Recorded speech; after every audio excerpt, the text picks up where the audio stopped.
Matthew chapter 5 verse 14 hanggang 16. Kayo ang magsisilbing ilaw sa mundo at ito ay makikita nga tulad ng lungsod na itinayo sa ibabaw ng isang burol na hindi maitago. Walang taong nagsindi ng ilaw at pagkatapos ay tatakpan ng takalan.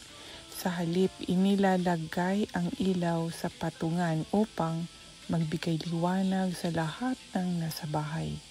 Ganoon din ang dapat gawin.